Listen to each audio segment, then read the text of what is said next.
As I always say, if you want to have a seat at the table, pull up a chair. Welcome to Let's Bring It to the Table, where we talk about how to enhance our lives by addressing issues that specifically impact our life.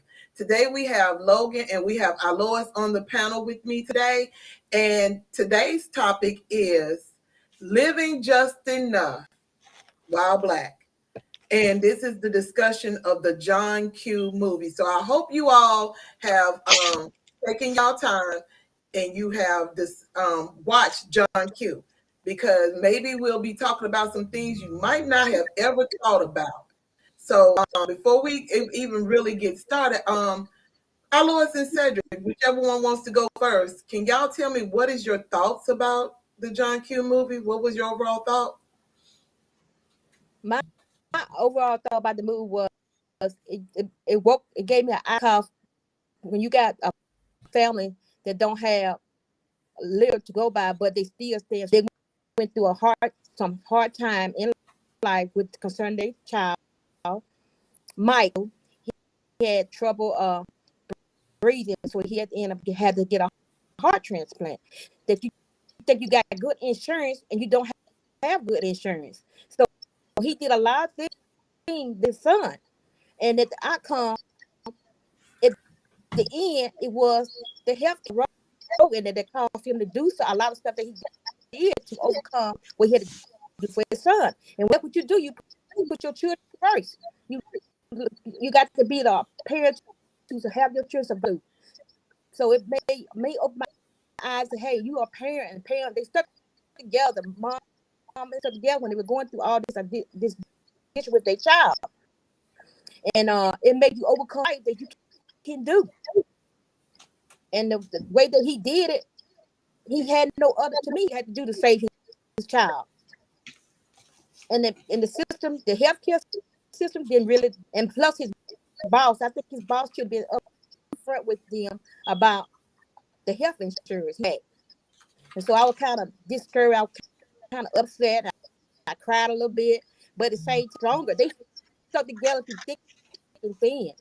Even though what he did, what he caused, and he did think he thought the process through, and he didn't have a gun.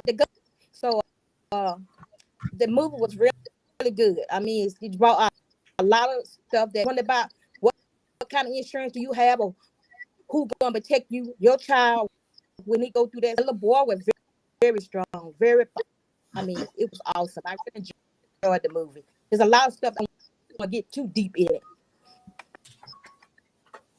Okay, but we are going to do a dive in deep, so it's just okay. What she was talking about is what we're going to be doing in part two, because I made a decision, along with talking with my brother, that we got to do a part two, because there's two parts to this. So, Logan, what was your overall thought? Overall thought, it gives you an image of the medical system, how family react. Some family react in the tragedy when tragedy hit home.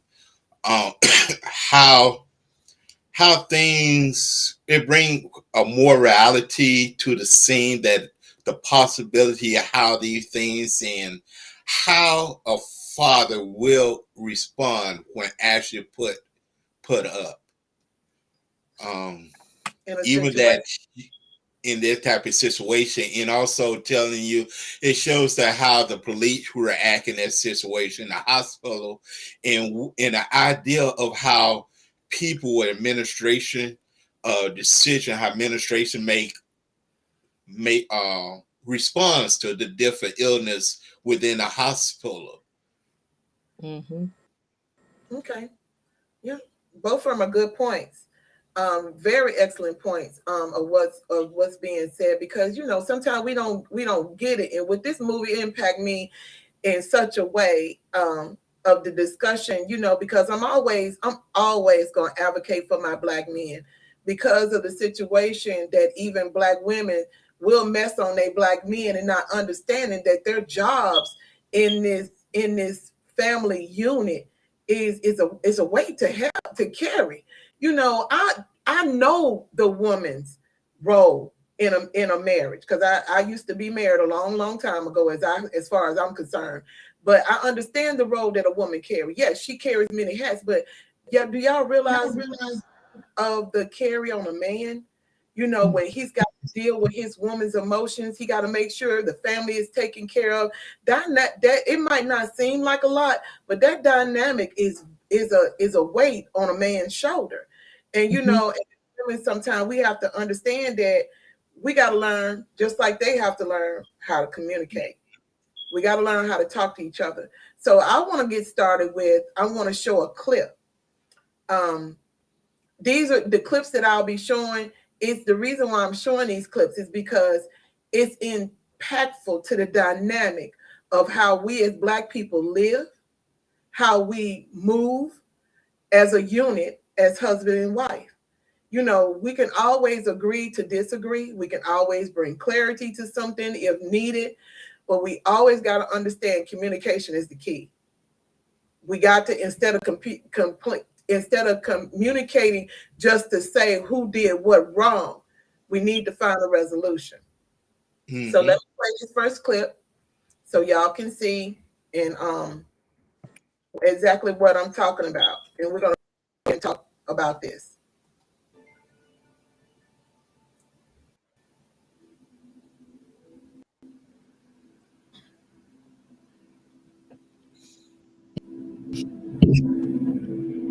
What's going on?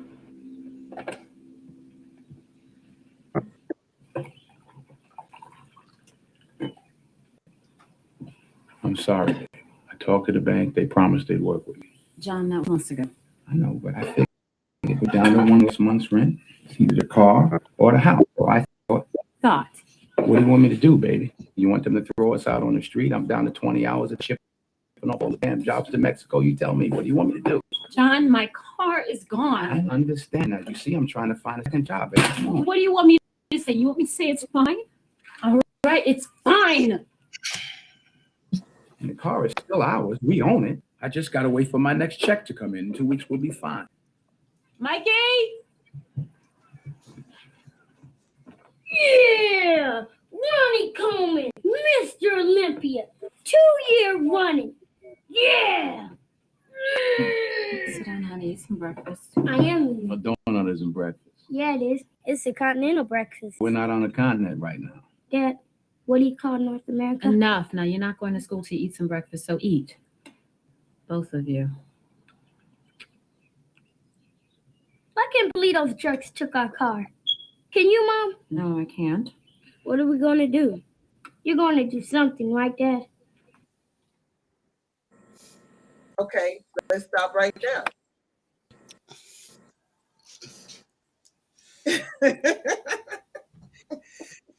You know, this scene is a lot is going on in that scene. And me have seen people, cars getting taken, and I can see how, and I can understand his frustration after he look at his wife and say, I'm screwed. I messed up. Yeah. I got to go in the house. I can deal with this. Now I got to go in the house and deal with this. But one of the things if you notice, even when they was talking, neither one was yelling. That's right. They kept their voice down. And John tried to attempt to comfort her, but she wasn't looking for no comfort right then. A solution. She was he gave us a partial of a solution that how it's going to be, that it's still our car, but that's still in the comforter of how she was feeling. And she wanted him to recognize how she's feeling, because she was not feeling good at that moment. And a lot of times us guys, we comes up with a solution, what we're going to do, and what we have taken place. But she called him out 2 months ago. You did this 2 months ago. Maybe it wouldn't have been so bad, but she wanted her feelings recognized. And a lot of guys, when things is hitting flying and doing wrong, we doesn't recognize our partner or loved one's feelings, and that's what she want to recognize. Even when she say fine, she said what he needed to hear, but he wasn't saying what she need to hear. But was it really important? Because because when you listen at social media today, they don't care about how a woman feels. It's what I say and shut up. Well, if you look at the role, it turned around. Who being submissive now? Who being masculine? Johnny was more submissive then than being masculine. I don't think that was being submissive. I think it was that he was just owning up to the fact that He was owning up, and that's what guys want you to do. I'm saying in that context, because that's how guys want. They so because if they own up to it, then they're being submissive. Oh, I get it now. I get it. Okay. But it's not. I mean, how can you get that backwards though? It gets backwards, and he owning up to the fact of what he attempted to do. And I don't want to really go no further in that, because you'll find out later in the movie there's a statement what she said during the movie that leads up to why she said what she said. Mm-hmm. She understand what occurred, but you didn't say nothing about how she was feeling. Mm-hmm. You had solution, your solution didn't work. You had another solution. Mm-hmm. That may work. But also, if you notice, the discussion ended when the child came in the room. You notice he turned his head. Yeah. And when he turned his head and came back, it was just that that talk to talk was silent between each other while they was at the table.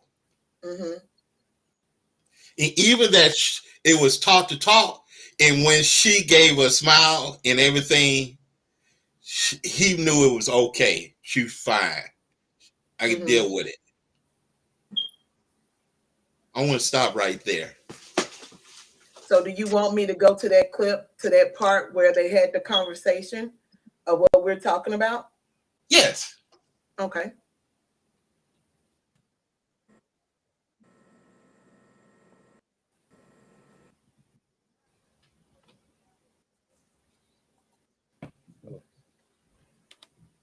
Die. What? They're releasing him. Dr. Turner just left here, and they are releasing Mike this morning. Wait, all right, baby. Wait a minute. Hold on. No, they're not going to send him home. I gave them money yesterday. It doesn't matter, John. Listen to me. They are releasing him. Come on now, baby. I talked to the hospital. They said, I'll take care of it. John, you always take care of everything. I will. But it's never enough, is it? Now you need to do something. Do you hear me? Do something. We don't get to look at his reaction? Go ahead.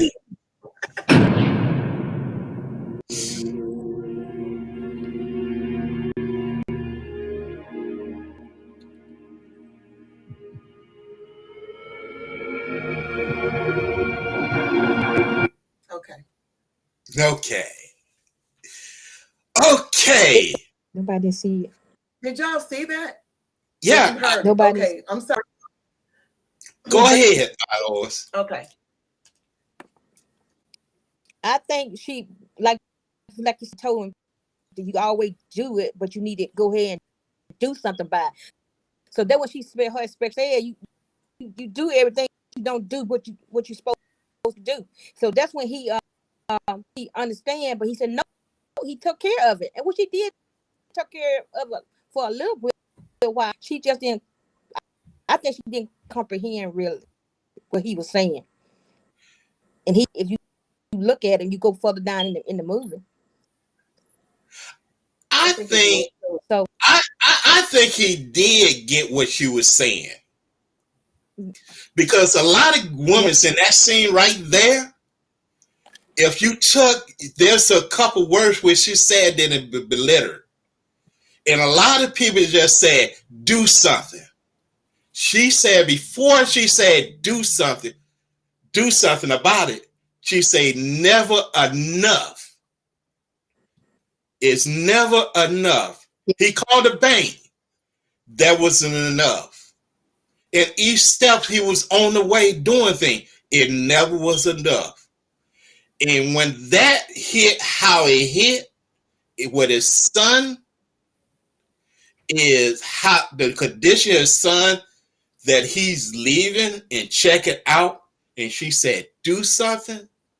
And how she said it, that is a dangerous thing to tell a man, because you don't know how he's going to respond.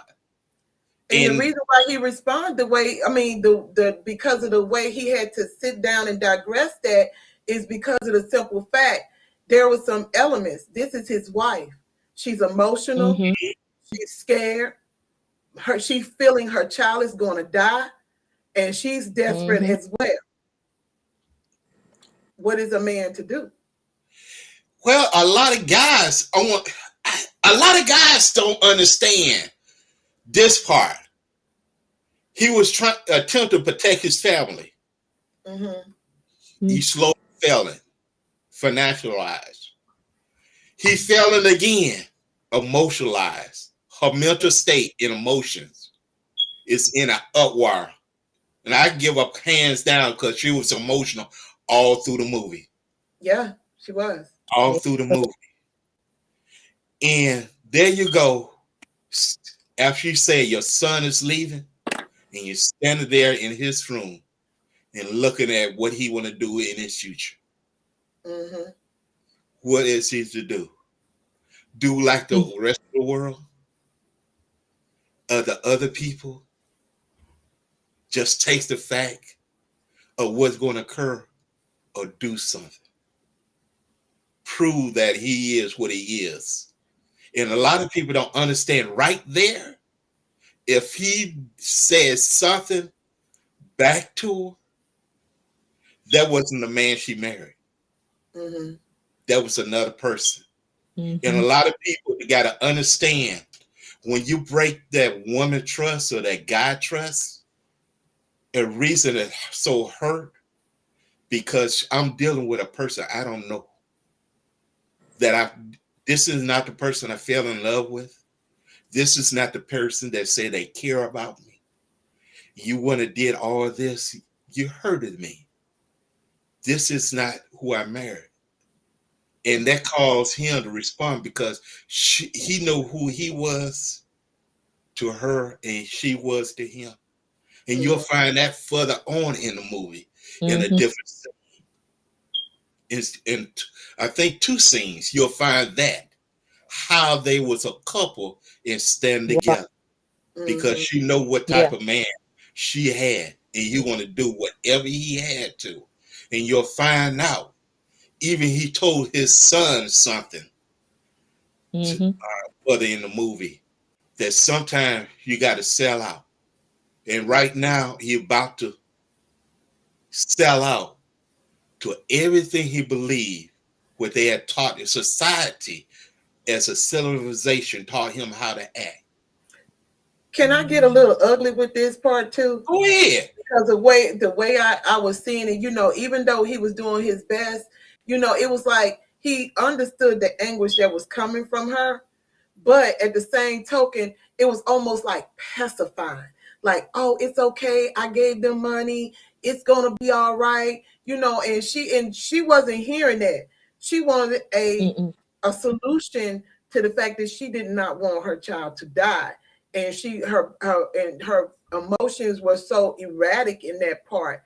And him trying to keep a level head, what if he didn't? What if she didn't? You know what I'm saying? It was a level head and everything, but if you think about it, all to that scene, all from that scene, before that scene, it was nothing but pacifying. Until that hit, the guy that she know. Hold on, Cedric. And again, to everyone that's out here watching, I need you to also put your name in, because all it shows me, as you can see, Facebook user. Someone did state at the beginning, they said I was wondering how much of the clip you were showing. Ha ha ha. Everybody go watch John Q. It's a classic, which it is. It's a classic. But yes, he had to calm her down, try to calm her down. Oh, that was Elizabeth. That was from her. And yes, he did have to try to calm her down, but she ain't looking to be calmed down. Stepping on the door. That was the door step. That was a waste. To me, that was a waste of time. I understand where his point of view was, but I think it was more of the approach of how he went about it. Just like he did with the car. You get what I'm saying? It's gonna be fine. It's gonna be fine. He did in 2 weeks I get paid again and we can get the car back. Pacify. Yeah. Not to hear the argument. But then I think Ken also saying he didn't pay them people, really much, but he got more than that. He didn't only pay them a portion of it. Are you talking about for the car? Or are you talking about for the child? For the hospital bill, he only gave him a portion. He didn't give all the stuff that he gave him what he had. Yeah, but he had more than that, though. He already gave. He had already gave before then, and they told him because they told him about the bill, and he was like, "I'm already paying for the and that's another thing. When I finish saying this, because he said, when they're in that portion where he paid that, and the lady told him, no, this is toward this because you got this outstanding bill, and he's trying to pay for a transplant, and he's not understanding the levels of what's going on in healthcare, because he don't. And this is the average of all of Black Americans. They don't know. They don't know what all enthralled. And I say it until the wheels fall off. Read. And but back to, I'm gonna wheel that back because I don't want to go into that part yet. Yeah. I don't want to go in that part yet, but I want to stick to this because what would have been the solution, either one of y'all, in the communication barrier that's happening that caused him to do what he did next? Everybody know what he did next. So what is the communication barrier? Where could have from the very beginning, what could have took place to where it could have been better than what it was? Because that phone call, when she called about that baby, she didn't give a doggone what he had to say. Do what I say or else. Because what you got to say, I done heard this song too many times. Let's go back, like you said, it's like communication. Also, if he had his insurance, and now, like I said, go back to that guy. I'm kind of upset with that guy that changed their. He didn't really know. We're not talking about that right now. We're not going there. Come back. Come back, our Lord. Come back. Okay. We're talking about the wife and the husband. Let's get back on there. So I'm going to do that then. Okay, I'm trying my best not to. Go ahead and say. I got so much to say about that. When I tell you I got so much to say about that. I know. So you got two things. You got logic and feelings going on. He thinking logically, or Bessie know how logically. And she's speaking about feelings, emotion. Right. So they ain't gonna mix. How is logic? He's talking logic. She going off of her feelings, how she feel, and off of her emotions, speaking from that point. He's staying calm. But that's what he's calm. He's getting the data, and he's talking to her. And his attempt, even that she don't want to hear the pacify anymore. And I understand she don't want to hear the pacify. But at the same time, it doesn't. That pacify wasn't going to resolve nothing. John, they take my baby, and what did it help? even better, I may get my scenes out of place, is that I do. That's further in the movie. Okay, Toya said, good evening, everyone. It's Toya. John did the best he could and couldn't catch a break. I've gone through the transplant situation, and you have to be proactive, not reactive. But a lot of us just don't know what to start or what to do. Emotions, um, emotions can sink the battleship, but when it comes to your kids, all bets are off as a mom. That is That's correct. That is correct. And I want to go with John with that. All bets is off. The way how he carry himself. And I have been in the hospital with my kids, and I knew what was going on with my kid. And the first thing as the hospital scene, they go straight to the mother. Yeah. Typical, the man doesn't know much about the child. And the fact that what I off of my experience of seeing that, I knew more that was actually going on than the mother or the female what I was with, or the other person I was with that person. And that goes with, that's just like if something happened to one of my siblings, each one of us got more information. I step aside in some instance for my sister, or she'll step aside or we may tag team because we both got different information that the others don't have concerning about the children, dealing with our relationship and what they share about their health care. Right. That's true. Exactly. But I feel like, I get it. He couldn't catch a break. It was hard.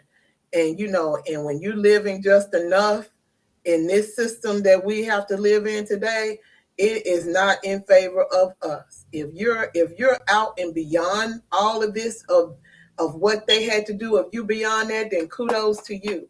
But it's the majority that concerns me when it comes to this. You can't. And I guess, is it okay now, Logan, that we start proceeding close to where we go? Okay, I'm just getting because this is his thing. This was his, so we're gonna keep on moving on. So it pains me when we sit here as Black people and we try and we put on this representative of this facade of reply to Facebook user, hey, lemon drop. Oh, okay. I know what that's about, but anyway. But what I'm saying here is that Black people, as I've always said, we got to do better. We got to be able to read. You cannot trust nobody with your life. And that's what Black people, the ones who run to the doctors and everything, it's like you trust these doctors that's not for you and don't look like you, and they don't have your best interest. You listen to your job and they tell you about what's on your insurance and everything, but have you ever stopped to read it? Do you know the difference between a HMO versus a PPO and everything else that come that to the difference of all those different policies? Do you know the difference? Do you know what you're actually able to get with your insurance? Or what do you qualify for? What you got to go get references for, or get approvals for? Do you actually know the grit and grains and guts of your insurance policy? 9 out of 10, if you're not, I can't say I know most of mine because I know what I'm looking for in order to get what I want. But I know there's a lot of people that don't. They don't read it. They go, I've heard the conversations where you're in the office and the white and Black people talking about the insurance policies. And there's like, well, I'm going with the HMO, or I'm going with the PPO, or I'm going with the high premium, with the deductible. Everybody's saying, and then you choosing from what they say, but you don't even know if it's what's best for you. And you relying on the wrong people. The Bible said, put your trust in no man. you know, there's some, in this instances, he shouldn't have trusted these men. And I mean, for real, for real. So I'm gonna go ahead and play this part of the clip because we're gonna go into this, but it's a lot. It's a lot because we got to do better. It's a lot. So I'm finna play this part in the clip so y'all can see what I'm talking about.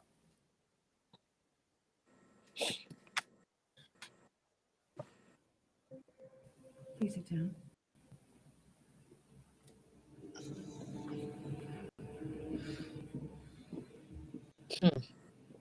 And just to put on note, I do not like the blonde. Okay, either. The Can y'all blonde is see- administration. Can y'all Right now- see it? This X-ray Yes. normal 9-year-old's heart. This X-ray is that of your son, Michael. There are septal defects here, here, and here, which have induced myopathy, resulting pulmonary edema, and malignant ventricular ectopy. So as you can see, Michael's heart is approximately 3 times larger than normal size. I'm sorry. I didn't understand what you said. Could you put that in layman terms for me? Basically, there's not enough blood being pumped by Michael's heart, so it backs up in the lungs like a sponge getting wet. His heart is trying, but it's working too hard. Was it an operation? Or? Well, we're considerably beyond corrective surgery, Mr. and Mrs. Archibald. Mike's heart is useless. He's going to need a transplant or he's going to die. Wait a second. There are other options. What options? To do nothing. Medicate him. Make him feel as comfortable as possible. You're going to have. Okay, we're gonna put a pause on that. I have a problem with that. And her being an administrator. It's bad enough to sit there and say, without the operation, your son would die. And then she tried to sugarcoat it as if her option was even better than the option the doctor gave to medicate him. What are your thoughts, y'all? What are your thoughts? I have not been the decision making, but I have seen people that had to make that choice. And on one occasion, more than one occasion, that the statement, what they sound to me, is stupid. It's stupid. If you medicate him, he gonna die. And you're gonna tell me if I have the surgery, he may die. Mm-hmm. But he got a better chance to live if he have the surgery. He has 0 chance to live with the surgery. In this point in real life. Toya said when she said we have options, let him die wasn't a damn option. Mm-mm. No, it wasn't, Toya. It wasn't you know, you talking cold, mile long, no inspiration, nothing, no showing of feelings or anything. Yeah. When you dealt with it. And that's the same way when you're sitting down with a funeral director or any type of administration that deal with death all the time. They not going to show no feelings. Mm-mm. And Bestie said that that was cold as hell, but she had to say it. Yeah, she had to say it, but it's a better way. I've worked in that position where, well, not on that end, but on the end where after all the bills, after everything's been done and bills had to be handled and there was death involved, I never acted like that. I never forced the issue of, well, this got to be paid when they had issues with the hospital. I made sure that those issues were addressed in the best manner, but I never, ever went in as if I don't care. She did not care.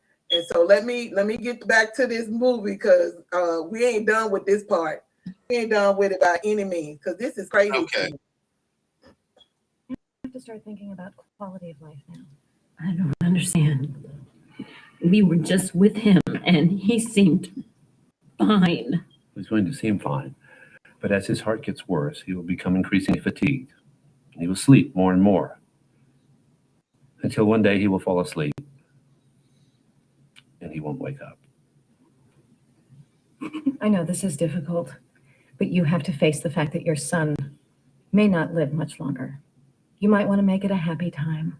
Say goodbye. God. And transplantation is a high-risk operation. You could lose your son on that table. You might not want to take that chance. Oh, that was stupid right there. That part. Because she don't want to be wasted because they're black and she don't want to waste her time with them. If he doesn't have the surgery, how long would he live? Not long. Months, weeks, days. Come on, baby. All right, baby. Come on now.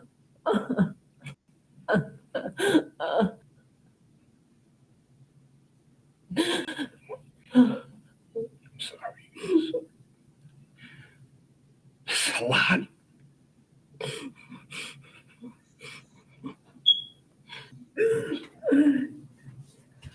She shows some affection right there. Whatever. Yeah. Near the end, show great. I got an argument there. We got an argument there. If he was your son, what would you do? He didn't miss a beat with this one. I do the transplant, absolutely. Okay. Okay. Okay, let's do that. Let's do it. Now here come Butthole. Yes? Yes. Yeah. Well, the first thing we've got to do is get Mike's name on the organ recipient list. He's B positive, so his name should go right to the top of the list. It's not so simple. There There you are go. other considerations before a prospective recipient can be placed on a donor list. Transplant surgery is very expensive. Now this is the In part most I'm cases, talking prohibitively about. so. No, we got insurance. I mean, major medical, he's covered. We've already checked with your carrier, Mr. Archibald. There are no provisions in your policy for a procedure of this magnitude. Oh, no. That's a mistake. I mean, I'm not this, you're making a mistake. I'm just saying that I'm sure my son's covered. How about you, Mrs. Archibald? Do you have coverage? No, I've only been working at the supermarket a couple months and you don't get benefits until you. Doesn't matter. We got insurance. Okay, I can see here that you don't own your home. You have no stocks, no bonds, no investments. You have a little over $1,000 in savings. But we got insurance.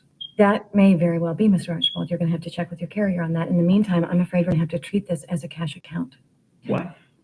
How much does a transplant Wait a cost? minute, baby. Let me take you. How much does how much does it cost? Transplant surgery, doctor's fees, postoperative care, immunosuppressant drugs, you're looking at a minimum of $250,000. If you opt for transplant surgery, that is your choice. But the hospital maintains a very strict policy with regard to cash patients. We require a down payment before we can put a patient's name on a receiver's list. Okay, Let me say something right quick, Sonya. go ahead. What's about to be stated concerning about insurance and other medical things is not proprietary. Let's bring it to the table. This is for information based only. It is not legal advice, not medical advice. It's not insurance advice. This is these advices are just given for educational purpose. And please look up the information for yourself. Thank you. Thank you. I appreciate that. Elizabeth said, I've been numb to death in hospitals when I worked in NICU. It's just happened, unfortunately. Sometimes the parents want so many special conditions due to their child being sick. Everybody baby on the unit is sick. Yeah, you're right. And then somebody said, saving the hospital money. Yeah, because she's the administrator. That's her job. She goes in with no emotion, no empathy. And part of working at the hospital is you have to have empathy. And someone said shaking their head. Yeah, we shaking our heads too. You know, in this scene, right, this part right here, her job is to look into your insurance before she even take you to this room and go to talking and having discussions and everything. And this is where a lot of Black people miss out at, because they're not they're not educating themselves. I'm not saying with this particular incident that happened with this young boy, that you're supposed to know, but you're supposed to know something. He was dead on, like, I got insurance. I have major medical. He really believed without even going to his job and knowing, and then the job did an okey doke on him. They changed the insurance without him even knowing it. They changed the policies. He didn't even know that his insurance was not there the way it was supposed to be, and they changed the policy and they gave no update. Isn't that a violation? Isn't it? Do the company has the right to make you believe, and they're still taking the same amount of money out, of your check, and you're not even getting full-time hours anymore? Is it really legal, or is it that we don't fight the issues, or we don't ask the right questions? You have to ask the right questions. And I'm going back. It's illegal now. I don't know back then, because you had certain laws put in place during that time, and some of the laws that even the movies is taking place during the Bush administration, that the laws, what you're seeing now is on the books, is not too long came in place the last 8 or 10 years. One of the law we call the Obamacare. That Obamacare, what gave the name Obamacare, actually have another name. Don't remember that name right now. But if you go for when they changed, because that's the administration got to approve. Well, we have the laws in place based off the upright, and we're still working on some of the things that occur in the movies. That's is a staple for some policy change that occur in the industry. So more likely, it could depending on what state you is in insurance. Each state have their own insurance regulation. Yep. Unless you're a big state, unless you're a big company dealing with multiple states, you have to make it more universal or make a subdivision for that state itself due to the state laws and regulation and policy within that state with the insurance board. And a lot of us got to understand what insurance actually is. Insurance doesn't cover everything. It's just a transfer of a particular amount of risk that you transfer this amount of risk, and they say they'll do it. But you got to have your ducks in a row. Yeah. Is a pre-existing. Since we own insurance, it's a pre-existing. Some insurance won't take you. It pre-existing. Right. If it is pre, it's certain. It may be covered. It may be a year before you can get covered, depending on that policy. And that's why a lot of people go toward having their insurance through their company with their medical insurance, is because it doesn't matter. They're going to cover it because you work for the company, and the company is paying so much toward that insurance as well. So you can come in and have diabetes or high blood pressure, and you're going to get covered, based off the policy that you subscribe to through your company. And some people, they don't read that. They don't read what the fine lines are saying about certain things that dealing with themselves. Something else. Most insurance, some insurance, you may be employed that day and you get insured maybe 30 days. And some insurance with some companies, they do 90 days as well. They do 90 days. Or you get it once you get hired. Right. You the first day of legally working. You get it. Mine was that way, I think. Mine was after, a couple of weeks after I got insurance, I think. But yeah. So you have to think of that. You actually have to think about that. Even if you transferring jobs and you say, well, I'm transferring, you're going to be COBRA.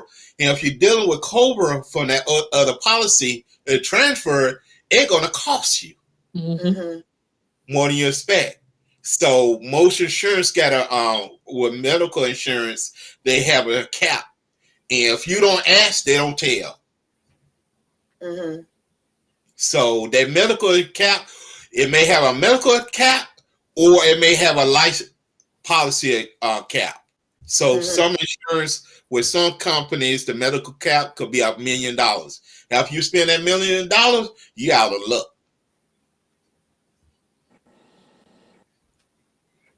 Okay. So I'm landing my plane. What do you have to say, our Lord? Yeah, another thing with these Medicare insurance, you kind of was in it. Look, time they have little things. So time you can't even see with a mic with a mic. Those are fine line print that's in those contracts. You'd be surprised what that look.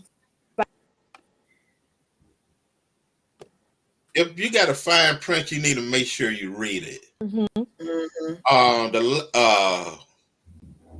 Honor Muhammad stated, if you want to hide something from a black person, put it in the book. It don't have to be a book now. It could be a sheet of paper. It could be a memo. So a lot of us, even if we, the company send it, renew our insurance, like most of us renew our insurance yearly, and we don't go over the policy changing. The same way we do our house, our car. We think we got insurance until the actual thing that actually happened. Now you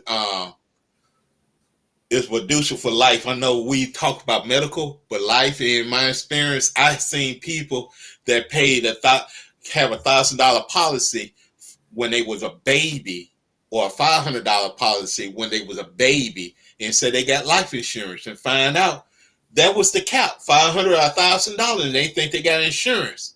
And the thing about it, top it off, you been a baby. Here you go grown. And your grandmother been paying on the policy since you were a baby. Don't you think she already paid that money in? Plus, so it's not over what the policy is worth. So we got to read our policy. Someone says, if your insurance changed without your knowledge and you have no change in employment status and didn't have a qualifying event, that's a violation for the company, correct? Right. And then somebody else said, sorry for the typo. Oh, Toya says sorry for the typos. Right. That is true. But you talking about a time, that's now.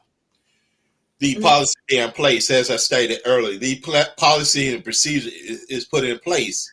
But this is the thing. If these people don't know, Cedric, I get what you're saying, because if these people, like, let's say for Mississippi, for instance, we know how the mindset of some people from Mississippi is.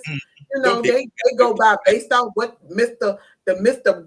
Company man tell them, and they're not telling them everything. We see it too much, too many times, that they get bamboozled, they get hoodwinked because they listening instead of reading. And they don't know what the change is. They don't understand the policies and procedures of their company and the company flipping on them the way that they do. But what's funny to me, it's okay. In their eyes, it's okay. They upset about it, but it's okay. They don't make a grievance. You remember that part when he went in and the lady, what did the lady tell him? Go to your company and make an appeal. He did the appeal was approved, and she came back and said, no, you're supposed to did a grievance. You didn't give him the right information to go back to his company. You just told him that to get him out your face. He got too bad. That was one scene. Even the person, his human resource person, was going over his paperwork, told him the wrong thing. Yeah. Yeah, that's true. Yep, you are so right. Y'all go ahead, because Facebook is playing with me right now. Go ahead and keep talking, because I'm putting in my disputes. So go ahead. I'm putting in my disputes. Okay. Wow. I knew this was gonna happen, but it's okay. Go ahead, y'all. Yeah, so even that he have this dispute with the insurance company that disputed her, and even he wasn't overwhelming that he understand if there's some type of error. Because if he knows that much and he believed that it occurred, that that's what he believed. And the only way that, to get it solved, and when he found out that it actually happened, a lot of us happened, how to go about correcting that. And he had no manner of correction. They say they will pay up to $20,000, but there was little help at all. Yeah, none whatsoever. Mm. But I So, say his efforts were warrant. He did a great job. Even when he was running to Medicaid, he went and people were telling him, "You don't qualify." And he said, "I'm trying to get help." And remember that part when the black girl told him when she was like, "You should be on welfare," and they said they both work. She said, "Oh, what was her word?" She said, "Oh, that's too bad." "That's too bad." Can he help you? You mean, and it wasn't like he made a lot of money. He only brought in what, 18,000. I'm rounding that is 18,000. And ain't no telling how much the wife made. But they were living just enough. They had a little bit over the water, just a little bit.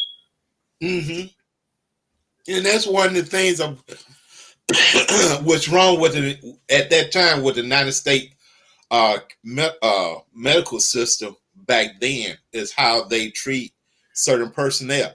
And you can become numb and dead to what occurring to a person, but it doesn't litigate of providing and assisting a person the best way and to gain avenue for help. Yeah. But like you say, just living enough and your color made back in that time,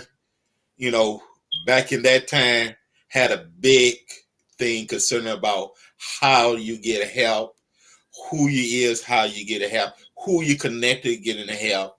And it's been many times, do I know such and such a person? And I say, yeah, I know him. Knew nothing, no more than their name. Mm-hmm. But it got me off the hook.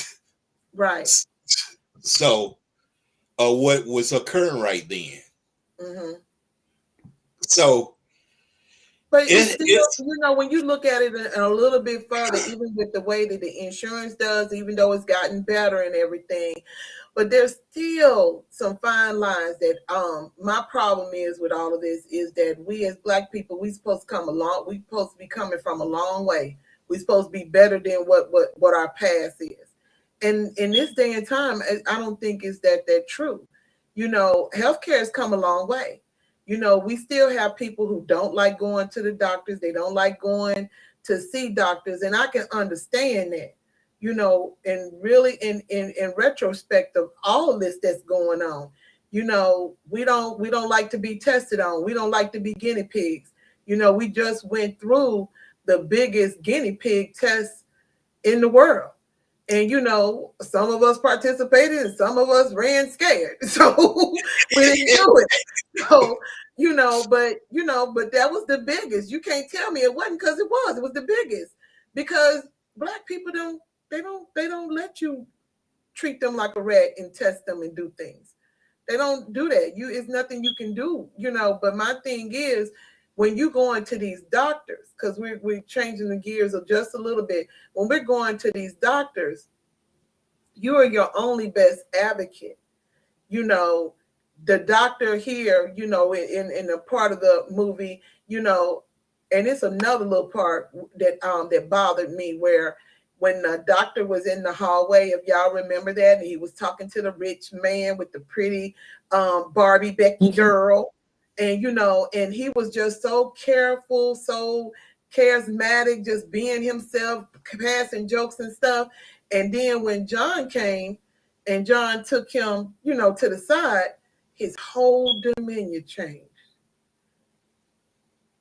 The way he talked to him, the way his body position, all of that changed. Mm-hmm. That's true. And this is what we get all the time. This is what we get all the time. If we don't get a doctor that look like us, who's willing to listen, this is what we get all the time. I know people. I've changed doctors because of it.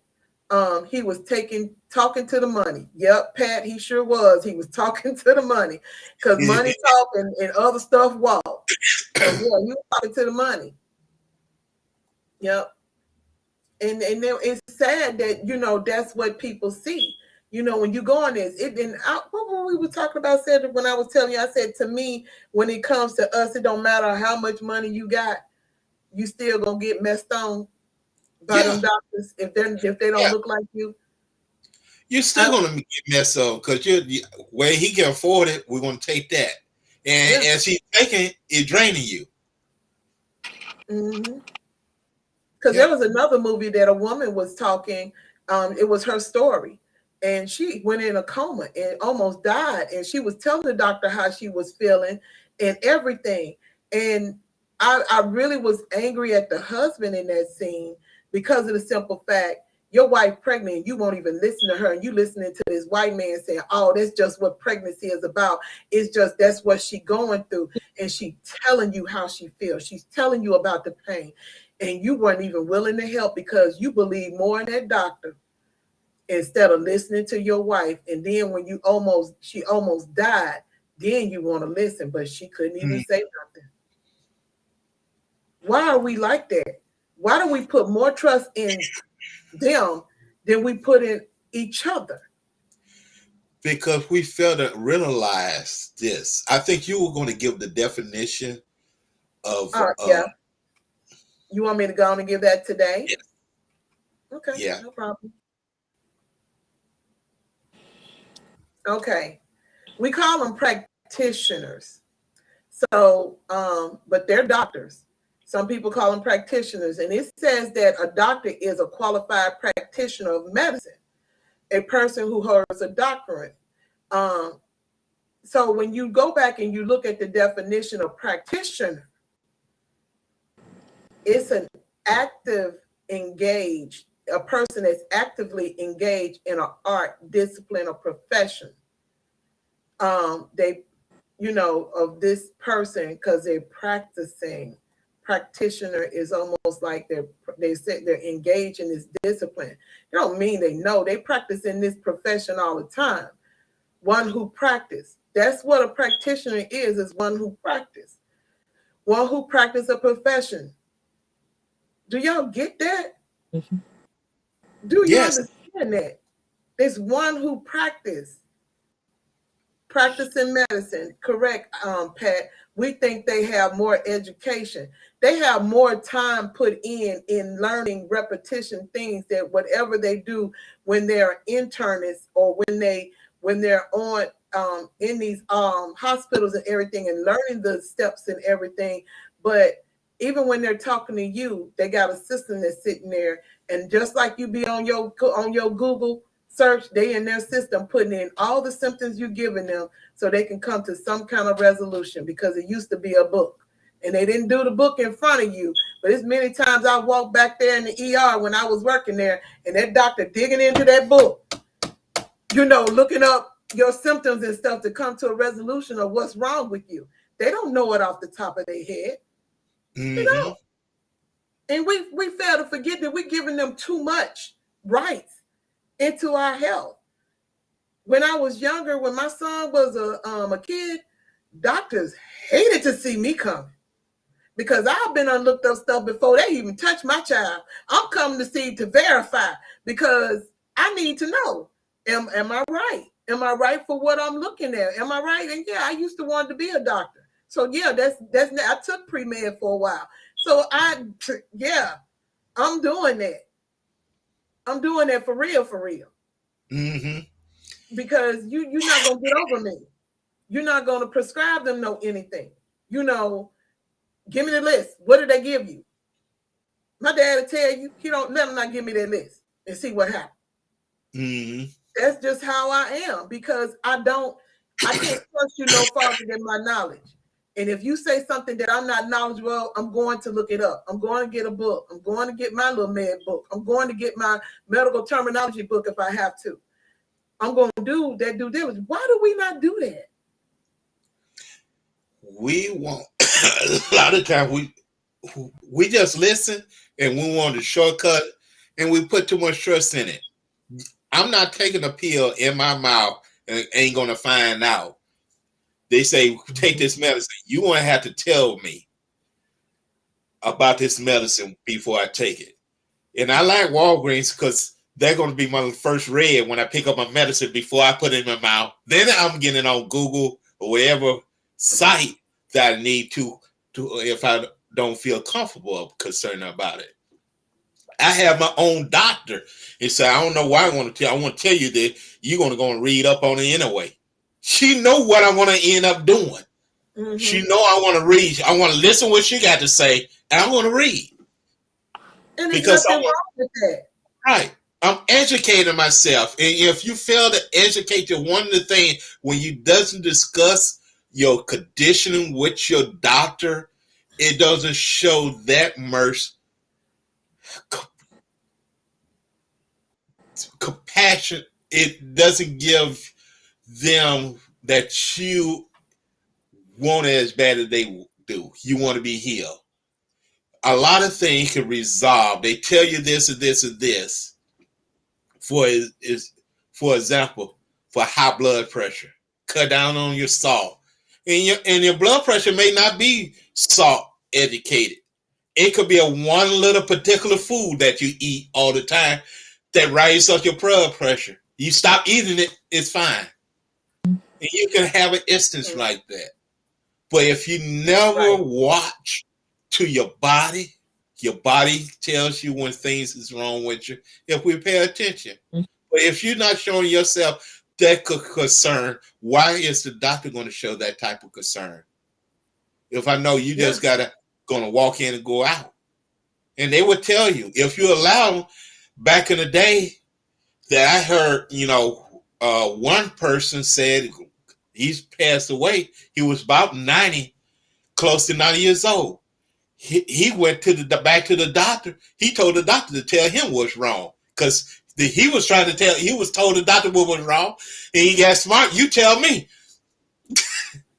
Mm-hmm. And and I'm saying we saying all this to say this. Let me give y'all something because I brought this up because it's true to me, and our Lords know what I'm talking about because we talked about it because I had a cancer scare once, and that's what the doctor tried to label it as. I told her no, because my family don't have that, because some things, they try to say is hereditary, and no one in my family ever had a cancer scare in their form tube, in their uterus or whatever. And so I was telling her, no, that ain't it. This woman was saying this before she even started the pap smear. Legs open, she started to proceed. She ain't stuck nothing in me, and that's what she came up to because of my age. There was no other, because she asked me how old I was. You didn't even look at my chart the way you're supposed to. And this is what you did. And so I was rebuking all of that. And she kept saying, yeah, you need a hysterectomy. Well, let me give y'all a little fact. The reason why I'm saying this is because this is why as Black women, we are so miseducated. Do y'all know that in this country alone, that 6,000 hysterectomies are performed yearly? That's over 20 million women in this country that are getting hysterectomies. And the highest count is of Black women. Did you not hear me? The highest count is of Black women. 49.5 per 10,000. If that is so, wouldn't that be a form of pre-abortion? Pretty much, yeah.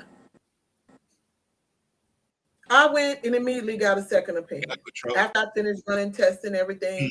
And I had to have a procedure and everything. Our Lord, thank you for being there with me. If I ain't said it multiple times, thank you for being there with me. But yeah, I had to have a procedure, and they did a dive deep, and there was nothing. It was falsified. This was false. This lady tried to put this, and when I tell you, I went through some other testing, and it was so many Black women. Even young women in their early 20s were up in there. And they were going to see the same doctor. And I was like, Lord, why am I seeing this? It's because it's a problem. It is a problem. And, and people are not looking at this as a problem because they're trusting in someone. And I say it all the time. We got to stop wanting somebody to blame when you are only accountable for yourself. You have to be accountable for yourself. You can't want to always blame somebody else for anything and everything you go through. You got to be held accountable, because you don't have to lay on that table and get cut on. You don't have to go through, medicine wise, found out that there are medicines out there that are not good for Black people. How many Black people probably still taking it? Because nobody told them there's a list. Nobody told them that their doctor don't have their best interest, because they're smiling in your face and saying, no, you're okay. It's just a side effect. And then all of a sudden they're having a major stroke or they're dying because the doctor just said it's okay. Like I told y'all, in their medical books, there is a part in there that says that Black people are tolerant to pain. It doesn't matter what you do to them. They'll be okay. That's bull crap. The worst pain I ever experienced was labor. And don't sit up here and tell me that it's natural, because it was sacrilege. I did not like it. I couldn't deal. A lot of people, and a doctor telling you, oh, it's okay. No, my thing was off the Richter scale. I was in severe pain. I couldn't even breathe. They had to put a breathing thing on me because I wasn't getting enough. I'm just not the baby. I wasn't getting enough oxygen. So, when you listening at these doctors, I'm telling y'all, be more of an advocate for yourself. You ain't got nobody. Be an advocate for your kid. My son went to the doctor with his father, and the doctor told him it was a virus. If you know me, you know I ain't going down for that. I immediately called that doctor back, and I said, hey, put him on the phone. And they was like, well, he with somebody. I'll wait. They went on because they knew who I was. They knew how I got down, and they went and got him. And he said, Logan, what's wrong now? I said, how you going to send him out telling him it's just a virus when I know doggone well with what I'm seeing with my child, that ain't no virus? And he said, well, it's called hand, foot, and mouth disease. I said, okay, so what's entailing that? Well, I gave him numbing medicine. Numbing for what? Because he's having bumps developing in his throat and on his tongue. And it's going to be hard for him to eat. It's going to be like that for 7 days. Seriously? But you couldn't tell him because he was an idiot. But I had to get on the phone and be stank in attitude as some people. I guess that was being combative. But I had to get like that in order to get an answer. Mm-hmm. You see what I'm saying? Because I'm not going to trust you, especially with my kid. I'm not trusting you. Now, I might let you fool over me, but you ain't finna fool over my kid. You're not going to fool over my dad, my mama, my brother. You ain't finna do that. You're going to get a side of me, of the protective side, and it's just not going down. And a lot of people don't understand that. Let the doctors do their job. Well, let me do it for them. We doing this together. Mm-hmm. I don't trust them. My phone is in hand. What you say? What was that you said you were giving him? Let me look it up. What was that diagnosis you giving him? I'm not sure about that. Let me look it up. How did you find that? What was you looking for? Let's talk about it. I'm not going to take your word on anything. We got to do better with that. We can't take people's word and just give up and be okay. And Sonya, that to me, that's what he, in a sense, was doing. You know what I'm saying? He had to ask the doctor, what would you do? Because he, in a split moment, in a sense, he was giving up a little bit because of what that woman was saying. Mm-hmm.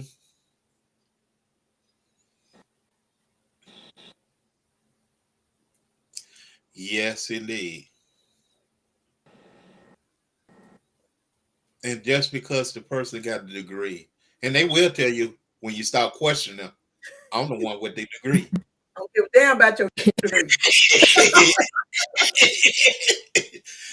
You just show you just had knee replacement surgery. Recovery was traumatic with much pain. Had to pray fervently. Pain medicine was making me sick. Had to seek alternative on my own. See what I'm talking about? Because of the type of pain medicine they gave, it made you sick. And probably wasn't because of your makeup and your structure. It wasn't for you. Yep. And they don't take that in consideration. It's the hottest thing that's going next. I Uh-huh. remember when they were giving out morphine like it was water, Valium like it was hotcakes.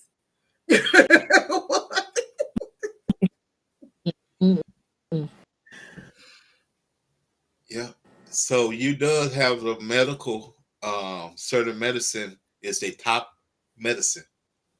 Yeah. And that's what they'll feed you. It doesn't matter how it makes you feel. They're going to feed it to you. So I have That's to why say, what can we do differently? Are we supposed to put our faith in man like that when we were told not to? You don't put your faith in it, you start questions. Be more concerned about your own health care. It's your health. It's your body. You only get one of them. If you don't take care of it, the only person going to lose is you. Yeah. So, and that's why a lot of people in conditions, what they in, they depends totally on the doctor, and our conditions steadily go worse and worse. In some condition, will get worse. Yeah. It's not, you try to get the best quality of life, depending on what you've been diagnosed or what's going on with you. And, I'm a person that didn't believe my doctor. Now I got an argument in the hospital with him. Mm-hmm. So it doesn't matter. But look at me if I would have gave up. I'm a person that was supposed to be talking. Yeah. I was told I won't be talking anymore. It's mighty funny. I told him he did it once, he'll do it again. There you And go. I believed in myself that I'll overcome this. Yep. So, and you're talking very beautifully, brother. Thank you. And walking too. And walking. No side paralyzation, nothing. Using both hands and arms. So it depends on what you want to take. Opinion. They sent me out, but when I got home, I had my own doctors what I trusted. I went to the herbalist. Mm-hmm. It may not be for that person. That I call it illness. I never gave it a name. Mm-hmm. I start taking things that I know that will regrow and help my nervous system. So I start medicating myself with herbs and proper vitamins to overcome the situation. And matter of fact, before I got home, I was already beginning back speaking and walking, and didn't see that doctor. No more. I've seen it twice. I guess I embarrassed him. Because you weren't the norm of what he, and a lot of people, I'm gonna say this, a lot of people don't believe in that, but when you say God is with you and you're in the midst of anybody, watch what you say, watch what you agree to, because if he had agreed to that, then it would come to pass, but he didn't agree with that. And if you don't agree with that and you believe in the spiritual power of God and you believe in going back to the earth to get what you need to heal you, you gone beyond what medicine could ever do. That's why they call them miracles, because they had already gave up. They already put you out, and God always show up and show out. Right. They had no business gave me to be able to read, because I read too many people recover from strokes and they never, recover from that illness, and they recovered with no injury. Yeah. So I seen my cousin recover. So your dad recovered. Did it to them. My father recovered. If he did it for them, he could do it for me. Right. That's right. That's right. So you have to believe and work on it. And you can have faith, but you got to have the work. And that's one of the things what you'll notice, John. The guy brought up faith, but he forgot to bring up the work that goes wrong with it. And John was working it. He showed it. Even his wife said, for it. He worked it. Right. Mm-hmm. And it's and something I would else. love to show that part, but I can't because they gave me back my access. But No, I can't show that part because I ain't got time to be fighting with Facebook. So y'all seen enough, y'all know the movie, so just understand what he's saying. Yeah, so there's another scene is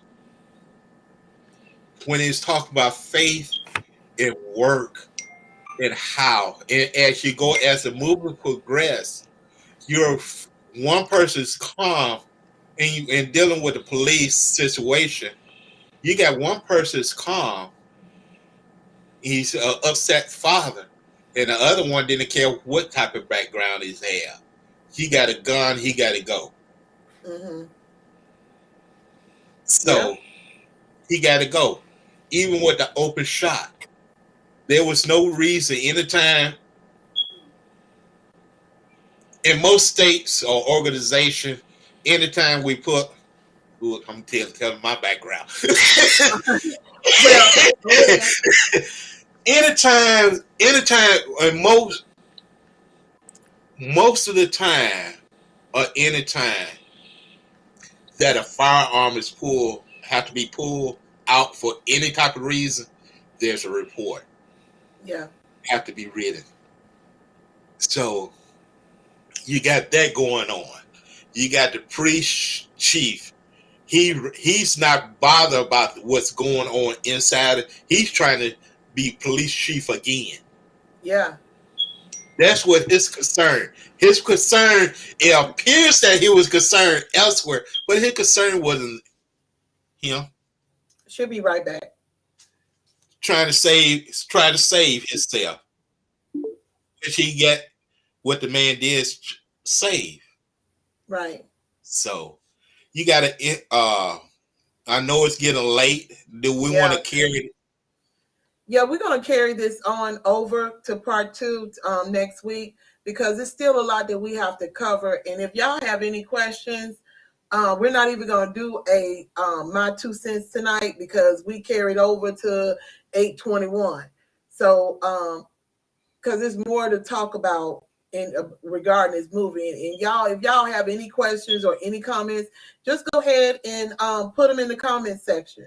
I read them, so just go ahead and comment in the comment section. If you have something that you want us to discuss in regards, put it in the comment section.